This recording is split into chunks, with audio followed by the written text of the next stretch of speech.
अस्सलाम वालेकुम नाज़रीन, मैं सनी आशिक और आप देख रहे हैं प्रोग्राम फोकस। और सबसे पहले बात करेंगे तुर्क वज़ीर ख़ारजा की पाकिस्तान जो उन्होंने दौरा किया है, कितनी अहम डेवलपमेंट रही। दूसरी जानिब हम देखेंगे आर्मी चीफ का कोयटा के लवा हकीम के साथ सानिया मर्च में उन्होंने इजहार अफसोस किया है और क्या क्या यकीन दहानियाँ करवाई गई हैं हज़ारा बरादरी को। दूसरी जानिब हम देखेंगे कि वज़ीर आज़म इमरान खान के दबंग फैसले और इसके साथ साथ बिजली के ब्लैकआउट पे भी बात की जाएगी। इन तमाम मौज़ूआत पे बात करेंगे हम अब्दुल रहमान राना के साथ।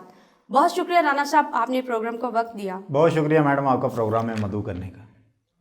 तो राना साहब बताइएगा कि तुर्क वज़ीर ख़ारजा का दौरा पाकिस्तान कितनी अहमियत के हामिल रहा? बहुत ही अहम दौरा था ये तुर्क वज़ीर ख़ारजा का। इसके साथ साथ अज़रबैजान के वज़ीर ख़ारजा भी इस दौरों में मौजूद थे। आपको पता है कि पाकिस्तान और तुर्की ने बेहंगम जो जंग शुरू हो गई थी, जो आर्मीनिया ने मसलत की थी जंग जो है वो अज़रबैजान पर, तो उसके हवाले से पाकिस्तान का और तुर्की का किरदार बड़ा वहाँ पे तारीख़ी माना गया, जिसको सारी दुनिया ने सराहा, ख़ास तौर पर मुस्लिम ममालिक ने बड़ा सराहा। तो उसका शुक्रिया अदा करने के लिए जो है वो अज़रबैजान के सब जो वज़ीर ख़ारजा हैं वो भी यहाँ पे तशरीफ़ लाए। और तुर्क वज़ीर ख़ारजा का भी ये 2.5 साल दौरे हुकूमत में, तुर्की वज़ीर ख़ारजा जब से वो बने हैं उसमें उनका ये तीसरा दौरा है। बड़ा ही अहमियत का हामिल दौरा था ये, क्योंकि इसमें मुख्तलिफ़ शोबों पे बात की गई है और वज़ीर आज़म से मुलाकात की है, वज़ीर ख़ारजा से मुलाकात की है। ख़ास तौर पर वो मौका देखने वाला था जब तीनों वज़ीर ख़ारजा, अज़रबैजान के वज़ीर ख़ारजा, पाकिस्तान के वज़ीर ख़ारजा और तुर्की के वज़ीर ख़ारजा एक स्टेज पर मौजूद थे और मुश्तरका प्रेस कॉन्फ्रेंस हुई और अलामिया जब उसका सामने आया तो वो अलामिया बड़ा शानदार था। पाकिस्तान के मौक़िफ़ की तस्दीक की है दोनों ममालिक की तरफ से, बड़े ममालिक का, बड़े अहम ममालिक का दुनिया के, और उन्होंने कश्मीर के हवाले से अपने तहफ़्फ़ुज़ात का इजहार किया है। और भारत को ये कहा गया है कि वो अपने मज़ालिम जो है वो फौरी तौर पर बंद करे। ये एक दुनिया की तरफ से भरपूर मैसेज किया है, ख़ास तौर पर मुस्लिम कम्यूनिटी की मदद जो है वो पाकिस्तान को इस मामले में शामिल होना। वज़ीर आज़म पाकिस्तान ने जो कहा था कि मैं कश्मीरियों का सफ़ीर हूँ, वो करके दिखा रहे हैं। और पाकिस्तान ने शुक्रिया अदा किया है कि कश्मीर के मामले पर जो तुर्क और अज़रबैजान के वज़ीर ख़ारजा, उनका मौक़िफ़ भी पाकिस्तान से मिलता जुलता है। तर्जमान दफ्तर ख़ारजा की जानिब से बयान जो सामने आया है, तफसीलात जो सामने आई हैं, उनके मुताबिक तुर्क वज़ीर ख़ारजा ने सदर डॉक्टर आरिफ अलवी, वज़ीर आज़म इमरान ख़ान और अपने हम मनसब शाह महमूद कुरैशी से मुलाकात की है। तुर्क वज़ीर ख़ारजा ने तमाम शोबों में दो तरफ़ा ताल्लुकात पर तफसीली तबादला ख़याल किया है। और 2.5 साल दौरे में मैंने पहले आपको बताया कि ये तीसरा दौरा था, तो वो ये सबूत है कि दोनों मुल्कों के दरमियान दो तरफ़ा दरीना तारीख़ी सकाफ़ती ताल्लुकात बाहमी एतमाद और वक़ार पर कायम रहेंगे। वफ़द में तुर्क जो ड्रामा था अर्तुगरुल, उसके मरकज़ी किरदार अदा करने वाले अदाकार भी शामिल थे।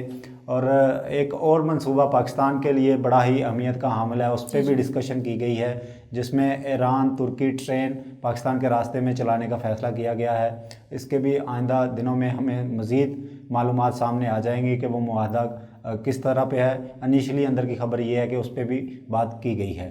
तो ये तुर्की का दौरा वज़ीर ख़ारजा का इसलिए भी अहमियत का हामिल था कि पाकिस्तान को जो एक प्रोपोगंडा के ज़रिए 15 साल में दुनिया में अकेला रखने की साजिश की जा रही थी, उसके अब जो है वो बखिए उधेड़ते नज़र आए जा रहे हैं वज़ीर आज़म की और वज़ीर ख़ारजा की, शाह महमूद कुरैशी की अनथक मेहनत के बाद पाकिस्तान की तरफ दुनिया का जो है वो सारे लोग अब नाम कर रहे हैं, पाकिस्तान की तरफ ध्यान कर रहे हैं, पाकिस्तान की सपोर्ट के लिए आ रहे हैं। जो प्रोपोगंडा था वो EU डिसइंफो लैब का, उसके ख़ात्मे के बाद हम देख रहे हैं कि इस तरह के जो मामलात थे वो सामने नज़र आ रहे हैं कि वो प्रोपोगंडा ख़त्म होता जा रहा है। पाकिस्तान का मुस्बत चेहरा दुनिया में अच्छा किरदार अदा करने का समझ आ रहा है।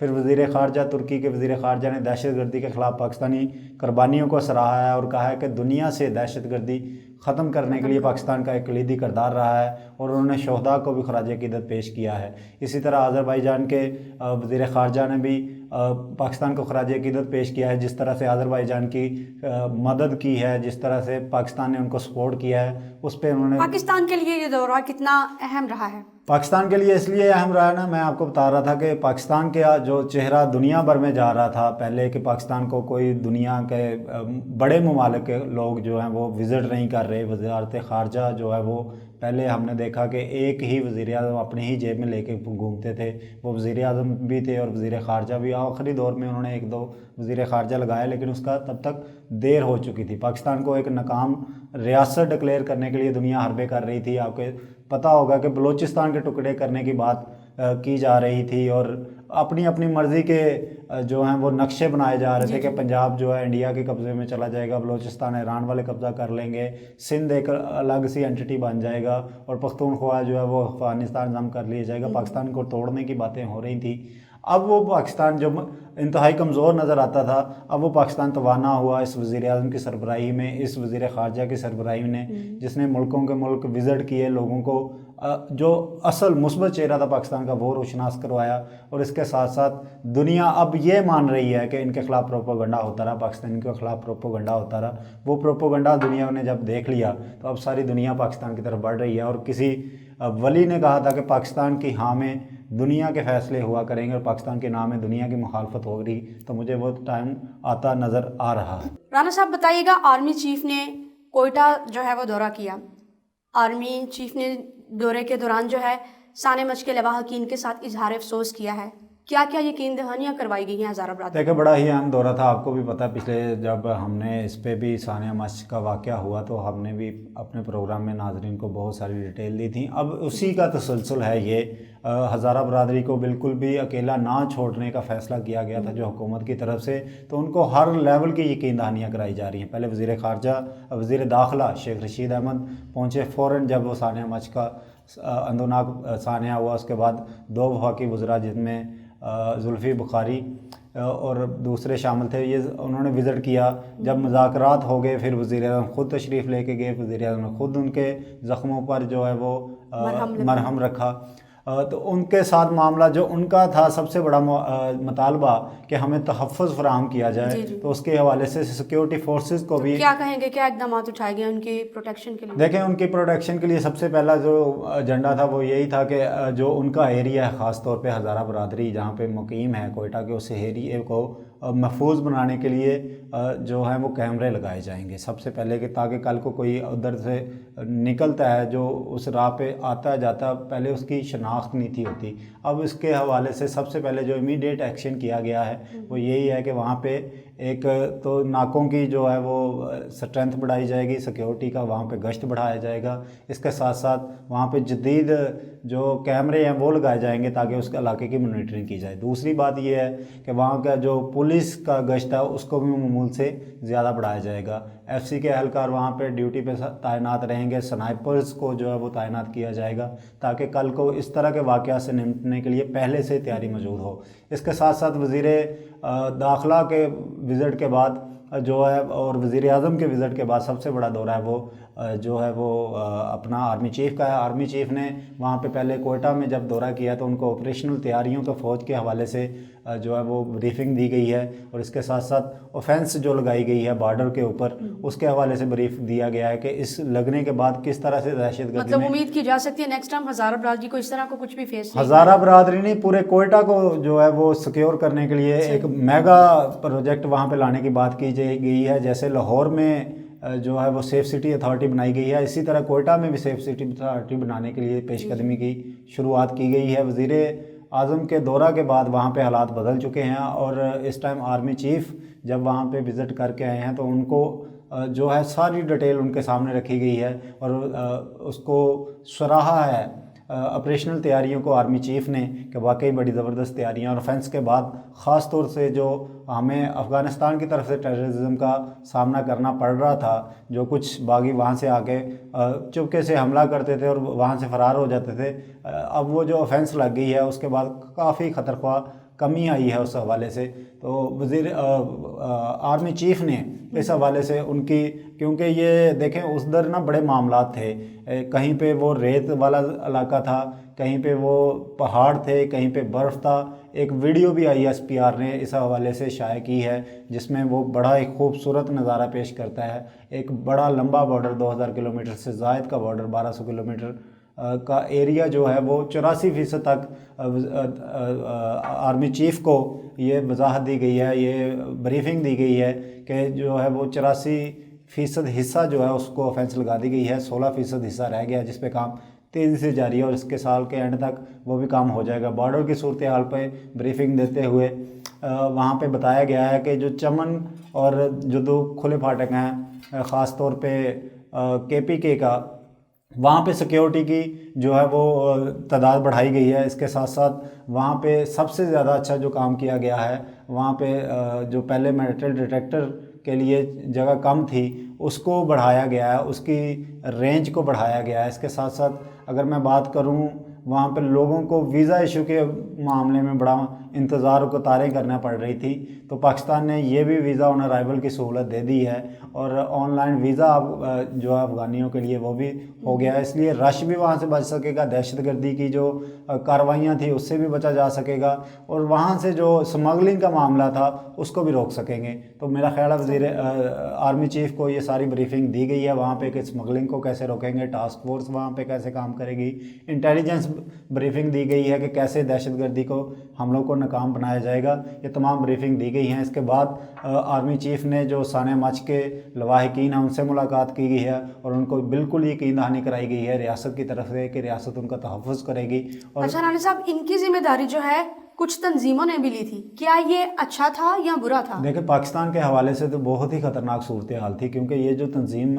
جو اس کا کریڈٹ لے رہی تھی وہ خوفناک تنظیمیں تھی۔ پاکستان ہمیشہ ڈینائی کرتا ہے کہ ہمارے اندر اس کا کوئی وجود نہیں ہے، ان کا کوئی اثر امپیکٹ نہیں ہے۔ طالبان یہاں پہ ضرور موجود تھے اور اس کو بھی پاک فوج نے ضرب عض کے بعد جڑ سے اکھاڑ پھینکا تھا۔ اب نئی نئی جو تنظیمیں ہیں وہ اپنے مختلف ناموں کے بعد سامنے آ رہی ہیں، تو وہ 20-22 بندے تھے، جیسے کہ وفاقی وزیر داخلہ شیخ رشید احمد نے بتایا کہ 24 کے قریب وہ بندے تھے جن میں سے بھی آدھے مارے جا چکے ہیں، آدھوں کا پیچھا کیا جا رہا ہے۔ تو جو تنظیمیں اپنا نام لے کر یا جو کہہ رہی تھی کہ ہم اس طرح آپریشنل ہیں، ان کے کچھ بندے بھی کراچی سے گرفتار ہوئے ہیں، باقی معاہدہ بھی جو بندے ہیں ان کو بھی جلد گرفتار کر کے یا کیفر کردار تک پہنچا کے ان کی کمر توڑ دی جائے گی۔ اگر بات کریں جن تنظیموں نے اس کا لیا ہے کریڈٹ، تو ان تنظیموں کے پیچھے بھی انٹیلیجنس بیس کے اوپر جو ہے وہ ایک آرمی پوری طرح ایکشن لے رہی ہے، قومی ادارے پوری طرح ایکشن لے رہے ہیں اور جلد از جلد ان کو بھی کیفر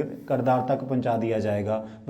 آرمی چیف کی طرف سے یہی یقین دہانی سنیاں کروائی گئی ہے کہ ہم آپ کے جو ہے جان و مال، عزت آبرو کا تحفظ کریں گے، اس کے ساتھ ساتھ آپ کو جو ہے نا وہ جو پریشانیاں لاحق ہیں سیکیورٹی کے حوالے سے، کھانے پینے کے حوالے سے، خاص طور پہ مزدوری کے حوالے سے، یہ جو مزدوری کی جگہ تھی جہاں پہ کان کنی کا آپ کو پتہ زیادہ وہاں پہ کام ہے، تو ان تمام معاملات کو آرمی چیف نے کہا کہ ان کو سیکیورٹی دی جائے گی اور جہاں پہ بھی وہ کام کر سکیں گے آزادانہ نقل و حمل کے لیے ان کو فضری جو ہے وہ فضا دی جائے گی تاکہ وہ اپنے کام سر انجام دے سکیں۔ اور یہ جو خوف کا تاثر قائم کیا جا رہا تھا خاص طور پر ہزارہ برادری کے لیے، اس خوف کے تاثر کو آرمی چیف نے کہا کہ ختم کرنے کی ضرورت ہے، اس پر بھی جلد از جلد قابو پایا جائے گا۔ اچھا رحمان صاحب، پنجاب چیریٹی کمیشن کا آغاز کر دیا گیا ہے، اس کی رجسٹریشن کا طریقہ کار کیا ہے اور اس کی آخری تاریخ کیا ہے، یہ بتائیے گا۔ دیکھیں، یہ آپ کو بھی پتہ ہے کہ پہلے بھی NGOs جو ہیں وہ مادر پدر آزاد نظر آتی تھی ہمیں یہاں پہ۔ اس حوالے سے پنجاب حکومت نے بڑا ہی اہم فیصلہ کیا ہے کہ ان کی رجسٹریشن کی جائے۔ رجسٹریشن کے طریقہ کار پہ تو میں بعد میں آتا ہوں، لیکن اب کے بعد جو بھی NGOs جو بھی فلاح انسانیت کے لیے کام کرنے والے، خدمت خلق کرنے والے لوگ جو بھی کام کریں گے، سب سے پہلے ان کو یہاں پہ رجسٹرڈ ہونا پڑے گا، اور اس کی آخری جو تاریخ ہے وہ 15 جنوری ہے۔ آج 15 جنوری ہے، تو صوبہ بھر میں خیراتی تنظیموں اور اداروں کے لیے پنجاب چیریٹی کمیشن کا آغاز کیا گیا تھا۔ اس آغاز کے تحت اب اس کی آخری ڈیٹ ہے۔ جو رجسٹرڈ ہوگا وہی چیریٹی اکٹھی کر سکے گا، جو چیریٹی میں اکٹھی کرنے کا اہل ہی وہ ہوگا جو اس کمیشن کے انڈر جو ہے نا وہ رجسٹرڈ ہوگا۔ اس کمیشن کے تحت خیراتی اداروں کی رجسٹریشن، صدقات و عطیات جمع کروانے کی نگرانی اور فنڈز کی ترسیل میں شفافیت کو یقینی بنایا جائے گا۔ یہ پنجاب حکومت کا عزم ہے، اور میرا خیال ہے کہ یہ FATF کا جو معاملہ تھا کہ پاکستان میں جو ہنڈی، حوالہ یا منی لانڈرنگ کی جاتی ہے، اس کو روک تھام کے لیے پنجاب حکومت کا احسن اقدام ہے۔ اس کی جو آن لائن رجسٹریشن ہے وہ charitycommission.com.punjab.gov.pk پہ جا کے آپ تفصیلات دیکھ سکتے ہیں. ایک فارم ہے, اس فارم کو فل کرنا پڑتا ہے, اور فارم کو فل کرنے کے بعد وہ جو ہے آپ اس پہ ایلیجیبل ہو سکیں گے کہ آپ رجسٹرڈ ہو گئے ہیں. رجسٹرڈ ہونے کے بعد اگر آپ نہیں رجسٹرڈ ہوتے تو قانون حرکت میں آئے گا اور آپ کو سزا اور جرمانے کا بھی سامنا کیا جا سکتا ہے. رانا صاحب کے ساتھ باتوں کا سلسلہ جاری رہے گا. ہم لیتے ہیں چھوٹا سا break. We will be right back after a short break.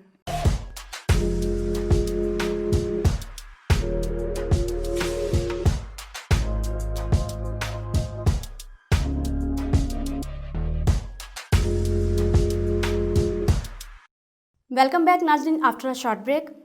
تو رانا صاحب بتائیے گا, حکومتی فیصلوں کے مخالف وزراء استعفیٰ دیں, کیا وجہ بنی کہ وزیر اعظم کو یہ اسٹیٹمنٹ دینا پڑی؟ دیکھیں, وزیر اعظم جب سے حکومت بنائی پی ٹی آئی نے, اس کے بعد سے کچھ لوگ ایسے تھے جو مسلسل وزیر اعظم کے فیصلوں پر تنقید کر رہے تھے. خاص طور پر پنجاب کے حوالے سے ہم نے دیکھا, وزیر اعلیٰ پنجاب کو جب نامینیٹ کیا عمران خان نے, تو اس کے حوالے سے کچھ لوگ تھے جو پیچھے بیک بائٹ کرتے تھے, جو پیچھے باتیں کرتے تھے. وزیر اعظم نے ان کو کافی دفعہ سمجھایا, لیکن وہ اپنی روش سے معاملات سے باز نہیں آئے. اس کے ساتھ ساتھ کچھ لوگ ایسے بھی تھے جو اندر پالیسی سازی میں تو وزیر اعظم کے ساتھ کھل کے بات بھی کرتے تھے, لیکن باہر آ کر وہ کہتے تھے کہ ہمارا اس پالیسی سازی میں کوئی عمل دخل نہیں ہے. اسی حوالے سے وزیر اعظم کو یہ اب ایک سٹیپ آگے کہنا پڑا کہ اگر آپ ڈیفینڈر نہیں, ظاہر ہے اگر آپ کسی کیبنٹ میں بیٹھے ہیں, کسی قانون ساز کمیٹی میں بیٹھے ہیں, یا آپ حکومت کا پارٹ ہیں, تو ظاہر ہے آپ سے پوچھ کر ہی وہ قانون بن رہے ہیں, آپ سے ظاہر ہے مشورہ کر کے ہی وہ کام ہو رہا ہے.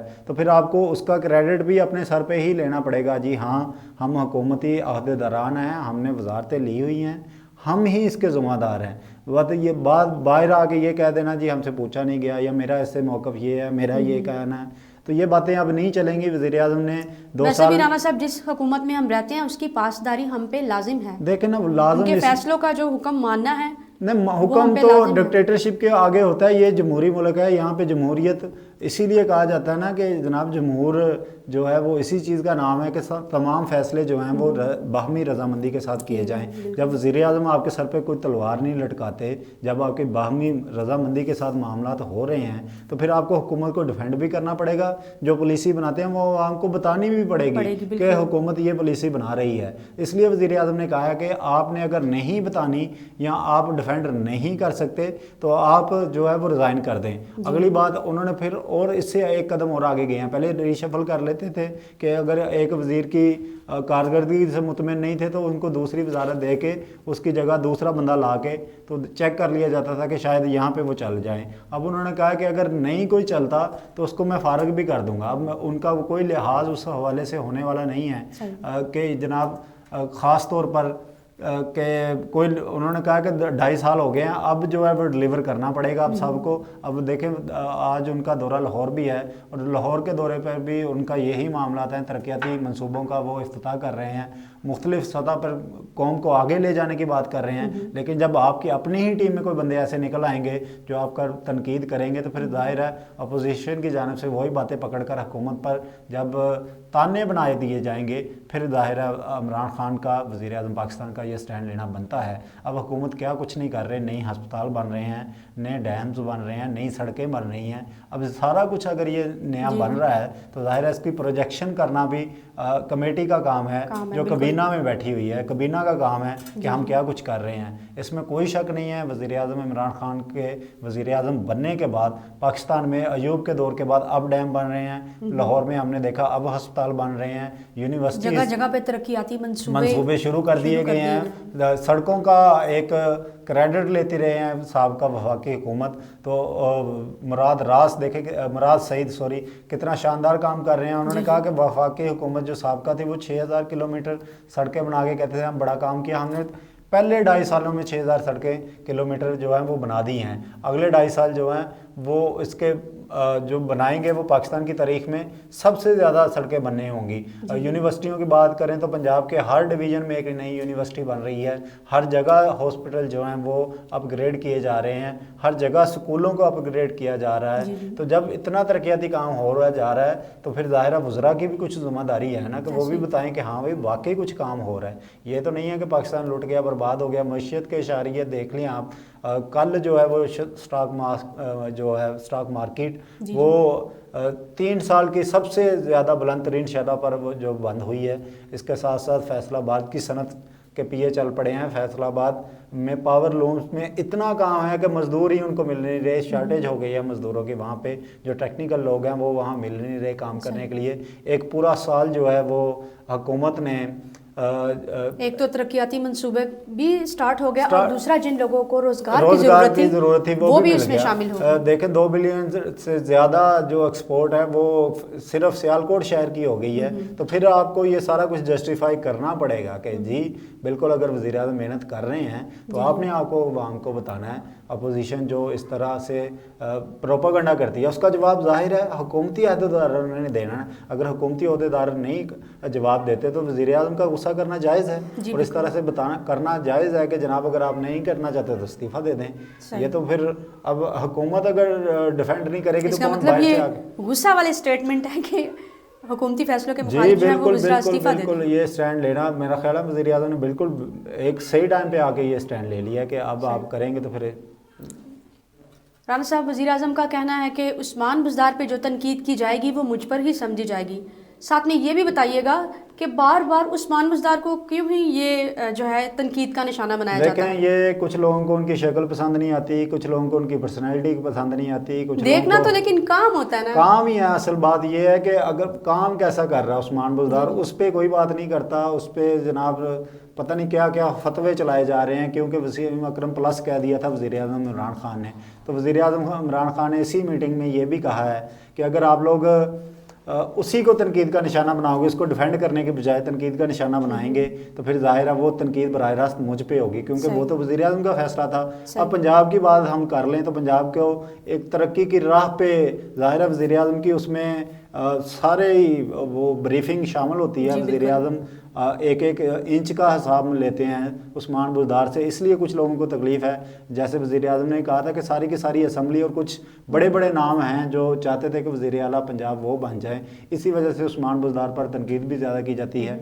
अगर हम लाहौर को ही ले लें तो नया हस्पताल बन रहा है लाहौर में, उस्मान बुज़दार ही बना रहा है। अगर हम देखें नए अंडरपासेस बन रहे हैं, फ्लाई ओवर बन रहे हैं, लाहौर की तरक्की के लिए शहर खूबसूरत हो गया, शहर साफ हो रहा है, ये कोई नहीं देखता, लेकिन तनकीद करने वालों को कोई ना कोई पॉइंट मिलना चाहिए। पॉइंट कोई नहीं है ना, पॉइंट भी कोई हो तो मतलब ना हाली यहाँ पे ही हमने देखा कि एक साबिक़ वज़ीर आला के दौर में जब बारिश होती थी तो पानी जो है वो कहते हैं घुटनों से भी ऊपर आ जाता था। ठीक है, अब उनके लिए तो जो है वो बनाए गए हैं मामलात के पानी के लिए हल निकाले गए हैं। वज़ीर आला उस्मान बुज़दार अपनी कमेटी के साथ बैठ के लोगों के साथ फैसले करते हैं, लोगों से हल पूछते हैं कि कैसे लोगों को मुश्किलात से बचाया जा सकता है। उसी पानी को स्टोर करने का एक तरीका बनाया गया। ये ज़ाहिर अगर पहला वज़ीर आला अगर इन्हीं काबल और टेक्निकल लोगों से मशवरे कर लेता तो अवाम ना फंसती, ना लोगों की गाड़ियाँ तबाह होती, ना लोगों का टाइम तबाह होता, ना लोग पानी में भीगते नज़र आते। अब ये वज़ीर आला जो है वो चाह रहा है अवाम की फलाह के मंसूबे लगाए जाएं, वो चाह रहा है लोगों को फ़ायदे दिए जाएं, वो लोगों से कुछ लोगों से हज़म नहीं हो रहे। इसलिए वज़ीर आज़म ने कहा है कि अगर इस पे तनकीद की गई तो मुझ पे तनकीद की, क्योंकि इन सारों के पीछे तो है तो वज़ीर आज़म ही, और वज़ीर आज़म आज भी लाहौर में, आज भी उनसे ब्रीफिंग ले रहे हैं, इस वक्त ब्रीफिंग दे रहे हैं कि क्या करने वो जा रहे हैं, कहाँ कहाँ पे पब्लिक प्राइवेट पार्टनरशिप के सब सड़कें, हस्पताल या कोई तरक्याती मनसूबे जो हैं उस पर काम हो रहा है। तो नया लाहौर सिटी जिसको राबी अर्बन रिवर फ्रंट इसी हफ्ते में उसका भी आगाज़ हो गया है, ज़मीनें एक्वायर की गई हैं, उस पर जो है ग्राउंड ब्रेकिंग हो गई थी तो अब उस पर भी काम शुरू हो गया, उस पर भी वज़ीर आज़म ज़ाहिर है उनसे आके ब्रीफिंग ले रहे होंगे। तो वज़ीर आला पंजाब पे तनकीद करना बिला जवाज़, इसीलिए इमरान खान ने कहा था कि अगर आपने तनकीद करनी है तो वो बराह रास्त मुझ पे करें। सही। अच्छा राना साहब, नेक्स्ट टॉपिक की तरफ चलते हैं। कुछ दिन पहले मुल्क भर में ब्लैकआउट किया गया और इसकी रिपोर्ट भी सामने आई। इस रिपोर्ट में है क्या और कौन लोग इसके ज़िम्मेदार हैं, ये बताइएगा। देखेंगे, ब्लैकआउट किया नहीं गया, ब्लैकआउट हो गया था बेसिकली, और ब्लैकआउट हुआ था टेक्निकल फॉल्ट की वजह से। अब ब्लैकआउट की तहकीकात के लिए कायम करदा जो कमेटी थी उसने गुड्डू पावर प्लांट का दौरा किया और सामने ये बात आई ब्लैकआउट होना कोई मामला नहीं था, उससे बचना और उसमें से निकलना काम किया। इस हवाले से मैं वफाकी वज़ीर तवानाई उमर अयूब और उनकी पूरी टीम को मुबारकबाद देता हूँ, जिन्होंने दिन रात एक कर दिया। रात पूरी तक वो जागते रहे और जो वावडा के चेयरमैन थे वो भी जाके वहाँ पे पूरी रात जागते रहे और इस ब्रेकडाउन को कैसे ख़त्म किया जाए, कैसे लोगों तक बिजली और जो पावर की जो एक छोटे से devaluation एरिया है, की मैं समझती हूँ बात और होती है, पूरे पूरे पाकिस्तान का पाकिस्तान ब्लैकआउट। को ज़ाहिर है पूरे पाकिस्तान को देखे ना। वो अब जो सामने आई है रिपोर्ट उसके मुताबिक कि गुड्डू पावर प्लांट के एक हिस्से को जिसको बंद करना चाहिए था सही तरीके से बंद नहीं किया गया और जो एनर्जी का लेवल था वो बिल्कुल 50 से 0 पे आ गया। जी, जी। उस फॉल्ट की वजह से वो सारे का सारा ब्लैकआउट हो गया। अब वो ह्यूमन एरर था, एक इंसान की गलती की वजह से इतना बड़ा ब्लंडर हो गया। अब उसको देखा जा रहा है कि कौन कौन से लोग उसमें इन्वॉल्व हैं या क्या क्या उसके पीछे मामला थे। इसके साथ साथ जो सबसे बड़ा काम था वो ये था कि उन इलाकों में दोबारा बिजली पहुंचाई जाए जो ब्लैकआउट का शिकार हो गए हैं। तो उसके हवाले से पूरी रात उस पर काम हुआ। और इसके साथ साथ आपको पता है कि पाकिस्तान का जो तरसील का निज़ाम है, बिजली तरसील का निज़ाम है, बहुत ही जो है वो फरसूदा किस्म का निज़ाम है। इसको चेंज करने की बात भी की गई। मुतअद्दिद मरतबा वज़ीर-ए-आज़म की कमेटी में भी, वज़ीर-ए-आज़म की कैबिनेट में भी इस पे बड़ी सख्त सवालात होते हैं। और उमर अयूब के पास जब वज़ीर-ए-आज़म की कबीना की मीटिंग में गए हैं तो उनको सख्त सवालात का सामना करना पड़ा है वहाँ पे भी। ये आसान काम नहीं था, लेकिन उन्होंने बड़ी खंदा पेशानी के साथ उनके जवाब दिए हैं, लोगों को रिलैक्स किया कि वाकई राना साहब, काम किया। ऑपोजिशन ने ब्लैकआउट का टॉपिक भी नहीं छोड़ा, तनकीद का इसको भी निशाना बनाया, क्या कहेंगे? देखें, अपोजिशन तो कोई भी मौका हो, कोई भी मामलात हो, उस पर वो जुड़ जाती है कि शायद नाअहली का हम अलाप नापेंगे तो लोग शायद हमारी बात मान जाएंगे। लेकिन उनके दौर में भी ये ब्लैकआउट हुआ था, उनके दौर में भी कमेटी बनी थी, उसकी रिपोर्ट सामने नहीं आई। इमरान खान को ये ज़रूर जाता है क्रेडिट के वो जो भी मामला होता है उसकी इंक्वायरी भी बैठाते हैं और उसकी इंक्वायरी रिपोर्ट सामने भी आती है। अब वो वज़ीर तवानाई कह रहे थे कि पोल शायद इसलिए ये हुकूमत किसी को पसंद नहीं आती, क्योंकि ये तहकीकात करवाते हैं और उसकी रिपोर्ट बाकायदा तौर पे सामने लाई जाती है, ज़िम्मेदारों का तयन किया जाता है और उनको सज़ा भी दी जाती है। सिर्फ यहाँ तक नहीं होता। अब देखें, इनमें से भी जो 3-4 लोग मुलव्वस पाए गए थे जिनकी नाअहली साबित हुई थी, उनको भी ज़ाहिर है लटकाया गया, उनको भी नौकरियों से बर्खास्त किया गया। तो मेरा ख्याल है कि ये बड़ी ही जो सज़ा और जज़ा का जब तक निज़ाम नहीं ना होगा तब तक मुल्क तरक्की नहीं करते। तो हुकूमत के ये बड़े अच्छे फैसले हैं। जिम्मेदार कौन थे ये बताइएगा ब्लैकआउट के? अब ज़ाहिर है ह्यूमन एरर था ना, जो बंद करने वाला था उस पावर प्लांट को, उसकी गलती आई ना सामने कि वो उसने ठीक से बंद नहीं किया, इस वजह से ब्लैकआउट हुआ। फिर पोल टू पोल ढूंढने की भी कोशिश की जा रही है कि ट्रांसमिशन जो लाइनें थी उनमें से कहाँ से फॉल्ट आया, किस में स्पार्क हुआ कि जिसकी वजह से सारा का सारा मुल्क का निज़ाम ही बैठ गया। अब उसके टेक्निकल तरीके से बात की जा रही है कि किसी ना किसी लेवल से उनको चेंज किया जाए या तरसील का निज़ाम जो है वो मुख्तलिफ किया जाए, ताकि बेहतर किया जाए, ताकि आइंदा इस तरह के मामला से बचा जाए। आपको पता है कि गोरों के दौर से ये बिजली की लाइनें बिछी हुई हैं और आज तक हम उसको पूरी तरह से अपग्रेड नहीं कर सके। कुछ बिजली चोरी की मामला थे, कुछ तरसील का निज़ाम है। आज भी 36,000 मेगावाट हम प्रोड्यूस करने की सलाहियत रखते हैं, लेकिन लोड शेडिंग का जिन काबू से बाहर हो जाता है जब भी गर्मी आती हैं। वजह इसकी यही है कि तरसील का निज़ाम ठीक नहीं है। उस तरसील का निज़ाम को बेहतर बनाने की ज़रूरत है, जिस पर वज़ीर-ए-आज़म साहब लगे हुए हैं और होप्स हो के अपने दौर हुकूमत में इस जो अजाब से वो अवाम को जान छुड़ा दें। ताबिश गौहर ने मशीर की हैसियत से इस्तीफ़ा दे दिया और इसको वज़ीर-ए-आज़म इमरान खान ने राम भी किया, इसकी क्या वजह बनी? देखिए, वजह यही थी, जैसे मैंने आपको कहा कि फरसूदा निज़ाम है। इस टाइम बिजली का बिल बहुत चार्ज कर लिए जाते हैं, लेकिन आवाम को उसकी जो है वो सुकून नहीं दिया जाता, आवाम को उस तरह का रिलीफ नहीं दिया जाता। यही वजह थी कि ताबिश गौहर को लाया गया था कि तवानाई के शोबे में जो है वो इस्लाहात करेंगे, यहाँ पे फरसूदा निज़ाम को चेंज करने की कोशिश करेंगे। जब वो उनकी नहीं सुनी जा रही थी तो उनके मुताबिक कि मेरी जो इस्लाहात की तजावीज़ थी उन पर अमल दरामद नहीं था किया जा रहा है, इसलिए मैंने इस्तीफ़ा दिया। तो उनको वज़ीर-ए-आज़म ने बुलाया, उनको समझाया, बताया कि हम वही करेंगे जो कौम और मुल्क के लिए फ़ायदा मंद होगा। तो ये जो डिस्कशन होती है, ज़ाहिर है एक बंदे के गिर्द नहीं घूमती होती, इसमें एक पूरा का पूरा पैनल होता है। जब कौम के लिए बेहतर हो वो फैसला किया जाता है। इसलिए ताबिश गौहर को काम जारी रखने की हिदायत की गई है और ये जो बिजली की तरसील का निज़ाम है इसको बेहतर बनाने के लिए तजावीज़ दी हैं उन्हें, जिनको वज़ीर-ए-आज़म ने कबूल किया और उन पर मेरा ख्याल काम जल्दी शुरू हो जाएगा और ताबिश गौहर जो हैं वो दोबारा से उसी मशीर के ओहदे पर आ गए हैं और अपना काम जारी रखेंगे। नाज़रीन, प्रोग्राम का वक्त ख़त्म हुआ चाहता है। बहुत शुक्रिया राना साहब, आपने प्रोग्राम को वक्त दिया, आप तशरीफ़ लाए। मिलेंगे नेक्स्ट वीक में, तब तक अपना ख्याल रखिए। अल्लाह हाफिज़।